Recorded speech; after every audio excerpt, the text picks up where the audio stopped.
Hello friends, welcome back to my channel Faizan classes. दोस्तों, आप सभी का हमारे चैनल फैज़ान क्लासेज पर स्वागत है। तो दोस्तों, आज हम लोग नन हिंदी का चैप्टर 15 जो कि किसले भाग 3 जो 10th क्लास उर्दू स्टूडेंट के लिए होता है, उसके प्रश्नोत्तर को इस वीडियो में देखने वाले हैं। तो सबसे पहले हम उसके लघु प्रश्नोत्तर को देखेंगे और फिर हर बार की तरह हम उसके वस्तुनिष्ठ प्रश्नों को देखेंगे। तो आपसे आग्रह है कि आप इस वीडियो को लास्ट तक जरूर देखें ताकि आपको इससे कुछ लाभ प्राप्त हो सके। तो चलिए दोस्तों, बिना देर की वीडियो स्टार्ट करते हैं। तो दोस्तों, हमारा जो 15वां चैप्टर है वो ये है, उसका नाम है दीन बंधु निराला। क्या नाम है? दीन बंधु निराला, जिनके रचनाकार हैं आचार्य शिव पूजन सहाय। और इसकी विधा जो है ये एक निबंध है। तो इसका जो पहला लघु प्रश्न है वो ये है कि महाप्राण निराला कब अधीर हो उठते थे। तो इसका उत्तर है कि निराला जब जरूरतमंदों को कुछ मदद न कर पाते, वैसी स्थिति में वे अधीर हो उठते थे। निराला को अपनी आवश्यकताओं की तनिक चिंता नहीं होती थी, लेकिन जब दूसरे याचक यानी दूसरे लोग की ज़रूरत नहीं पूरी होती थी तब वे काफ़ी अधीर हो उठते थे, यानी कि दूसरों की मदद करने के लिए वो बेचैन हो जाते थे। अगला सवाल है कि निराला के मनहर व्यक्ति का अपने शब्दों में वर्णन करने की, यानी कि निराला कैसे व्यक्ति, उनके व्यक्तित्व के बारे में बताना थी। इसका उत्तर है कि निराला का व्यक्तित्व बहुत आकर्षक था।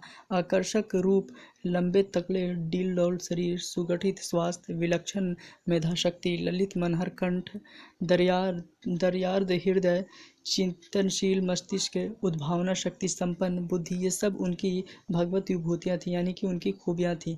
उनका बाहरी शरीर और आंतरिक मेधा यानी कि आत्मा विलक्षण थी। उसके बाद लघु का जो आखिरी सवाल है, इसमें टोटल लघु के सिर्फ 3 ही सवाल हैं। तो आखिरी सवाल यह है कि निराला संबंधी बातें लोगों को अतिरंजित क्यों जान पड़ती थी, यानी कि निराला संबंधी कुछ बातें, कुछ उनकी हरकतें ऐसी थी जो से लोगों को देखकर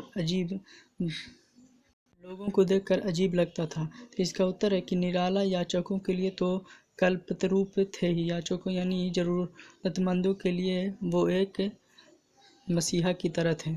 उसके बाद वे मित्रों के लिए मुफ्त हस्त दोस्त परस्त थे। यही कारण है कि बहुत से लोगों को निराला संबंधी ये बातें अतिरंजित जान पड़ती थी। निराला खुद मामूली कपड़ों में गुजर करके गरीबों को अपने नए कपड़े उड़ा देते थे। वे भूख को देखते ही अपने आगे परोसी थाली उसके सामने रख देते थे। उनका यह आचरण लोगों के विश्वास से परे लगता था। तो ये था इसका लघु प्रश्न। अब हम इसके वस्तुनिष्ठ प्रश्नों को देखते हैं। तो दोस्तों, हम यहाँ पास आ गए हैं MQS क्वेश्चन को सॉल्व करने। तो MQS क्वेश्चन यानी ऑब्जेक्टिव क्वेश्चन का जो पहला सवाल है कि आचार्य शिव पूजन सहाय द्वारा रचित पाठ है, यानी उनके द्वारा कौन सा रचित पाठ है। तो दीन बंधु निराला जो है उनके द्वारा रचित पाठ है। सवाल देखेंगे कि दीन बंधु किसके नाम के साथ जोड़ा गया था। तो दीन बंधु जो है वो निराला के नाम के साथ जोड़ा गया था। यहाँ पर दीन का मतलब होता है गरीब और बंधु का मतलब व्यक्ति, यानी निराला जो थे वो गरीबों की मदद करने वाले व्यक्ति थे। अगला सवाल है कि दीन बंधु निराला किनको कहा जाता है। तो दीन बंधु निराला जो है वो सूर्यकांत त्रिपाठी निराला को कहा जाता है। चौथा सवाल देखेंगे कि आधुनिक काल के बेहद प्रतिष्ठित कवि कौन है। तो आधुनिक काल के जो सबसे प्रतिष्ठित कवि हैं वो है सूर्यकांत त्रिपाठी निराला। उसके बाद पांचवा सवाल है कि कवि सूर्यकांत त्रिपाठी निराला किस काल के कवि हैं। तो ये जो है ये आधुनिक काल के कवि हैं। ऑप्शन डी बिल्कुल राइट आंसर होगा। छठा सवाल देखेंगे कि जो रहीम दीन ही लख है दीन बंधु सम हो, यह किनके प्रसिद्ध है दोहे की एक पंक्ति। तो यह जो है रहीम के दोहे की एक पंक्ति है। उसके बाद सातवां सवाल है कि बेलूर मठ कहाँ है। तो बेलूर मठ जो जगह है वो कोलकाता में है। अगला सवाल है कि निराला के व्यक्तित्व और जीवन के अनेक अनछुए पहलुओं का उद्घाटन करता है। तो ये जो दीन बंधु निराला है ये उनके व्यक्तित्व को उद्घाटन करते हैं, यानी कि उनके व्यक्तित्व को दर्शाता है। 9 नंबर सवाल देखेंगे कि दीनबंधु निराला बंगीय समाज में किस तरह घुल मिल जाते थे। तो वो दूध मिश्री की तरह घुल मिल जाते थे। तो ऑप्शन सी बिल्कुल राइट आंसर होगा।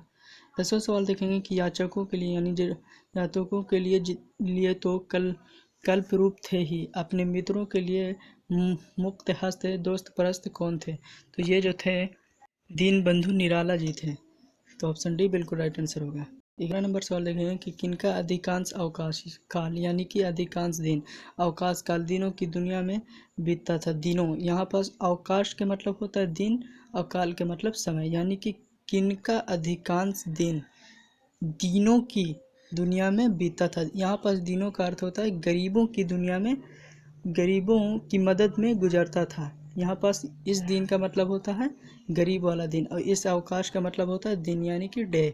तो जो निराला थे उनका अधिकांश दिन गरीबों की मदद में गुजर जाता था।